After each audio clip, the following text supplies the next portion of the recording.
Hi, so we're here today with Benjamen Pickering.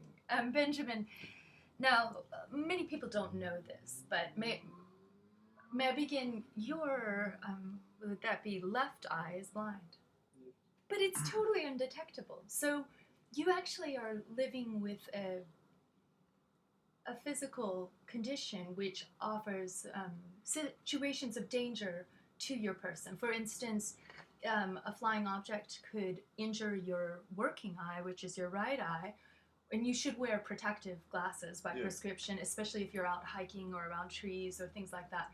And also, the conditions which gave rise to this blindness were a severe brain injury with an accident involving a log that cut open your skull. Yeah. A brain injury when I was 10 years old. So what we want to share with the audience is something about Portland, Oregon police brutality. In reference to the Department of Justice, has found they use the terminology mentally ill, which I find that a poor choice of words. I prefer the term neurodiverse in terms of different kinds of brains and different kinds of adaptations to different kinds of abilities. And often I used to be a personal assistant for a woman who was losing her vision due to macular degeneration. What I've noticed is that people that are designated as disabled by the state often have hyper levels of abilities in terms of their creativity, their storytelling, their audio memory might be profound. So in terms of your experience with police brutality, you didn't have a sign that said to the public, "Hi, I am blind in this eye. If you throw me on the pavement, I could suffer a serious bodily injury to my valuable last remaining functional eye. Therefore, Portland Police, please do not do this to me." Like, there was no visible sign. So let me explain about that. Okay, great. I was at my sister had a kid with my brother-in-law, so he's like, his name's Eddie Gates Sr. Mm-hmm. And he lives right up the road from the bar. Well, I had left my brother's house. It was like when wrestling was on. It was the day of the wrestling, either Monday Night Raw or one of the days when wrestling. During the week when wrestling comes on. Hold on a second. Hold on for a second. For the interest of the public, we need to make this video short and to the point. Okay. So we're going to do 3 minutes. You were thrown down by the Portland Police. Oh yeah, I walked in and then harassed on two extra occasions. What kinds of injuries did you sustain? Well, I felt someone grab my hand, and I was watching the Monday Night Raw, and I asked for a glass of ice water, talking to the lady. Well, I felt someone grab my hand gently. I had turned around to stand up, and I was like, yeah, and then before I had 2 words out of my mouth, I wasn't all the way. It takes me a second to turn around and see some. I mean, when to see who's new. I mean, when someone's new, it's like I wasn't corresponding. I was like, oh, okay, I want to stand up and say. Before I had 2 words out of my mouth, I said, is this an arrest? I was like, no, and they came wait a at minute. you from your blind side. Is that not correct? Or do you know?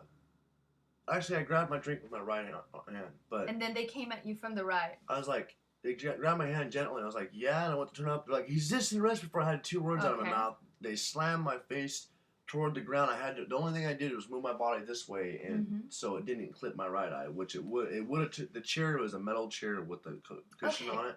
If it would have hit my right eye, it probably would have blinded me. And if I get hit in the head, yes, one you wrong can have way, one wrong way, you can die. Okay, this is very important. So just to cut to a certain point that was very dramatic to me, because you've gone through this over hours of describing this police brutality. And I recently just had staples taken out of my head just before, and you've actually had multiple grabbed me and I said, injuries. I'm not trying to disrespect, but please be easy on my head. Yeah. I don't know. And one put his knee in my head. And I said, please let it up off my head. If I get hit in the wrong way in the head, I can be. Okay, here's the. Well, they're like, oh, you pussy. Okay, so wait a minute. When they're doing this action on you, there was a moment where an officer is pulling your name up into the computer screen, and you had been registered as a missing person due to your family's concern for these issues about your safety and care. And then they say, oh, this better not be the disabled boy, Benjamen Pickering. Because they were suddenly ashamed that they were treating you in violation of your rights as a disabled person, and they were violating the Americans with Disabilities Act, and they were violating your right to have physical safety in regards to your head injury. So how did it go from there? Well, actually, I talked to my brother when the cops came up to me, and they're like, well, your family is concerned they were really worried about you. They had picked me up off the street, and this is before I got arrested and got slammed to the ground. This happened when I got slammed to the ground. That happened before, or later on is when they came up to me and they said, "Hey, your family's concerned." Yeah. They took me to my brother's, and my brother said he was concerned, blah blah blah. And I got to see my little nephew, which the cops. I explained to this new cop and the workers that were out looking for me. I guess they're worried about me, wondering where I was at in Portland, Okay, and they so came we're looking for me. we're at 5.5 minutes. To wrap it up, the Portland police are under a DOJ investigation for their treatment of persons of what they call mental illness, but I think more broadly they mean a range and host of disabilities and developmental challenges or different kinds of physical limitations as well. And so the DOJ federal guideline says that Portland police need to get their brutality to persons so designated under control. The DOJ directly ignored the fact that they kill black boys your age, so you're very lucky not to be killed, having gone up face to face with the Portland police. They were rough. They scrubbed my Yeah. face. I had a black eye, and then they treated me when they took me to I'm such a nice guy. I just wanted an apology, but I also wanted their badge numbers and how long those four cops that grabbed and they me. didn't like Four that. of them. They didn't like And that. I never resisted arrest. So they threw because, you down some other time when you were having a traumatic oh flashback yeah, I went to the back police brutality. after it all happened, said and done. I got released the next morning. They promised me food. And then I said, well, if you're here in the morning, we'll give you food. Okay. They didn't Let's give me wrap no it up. food when they We're left going to me. do part 2. Okay. Hold on.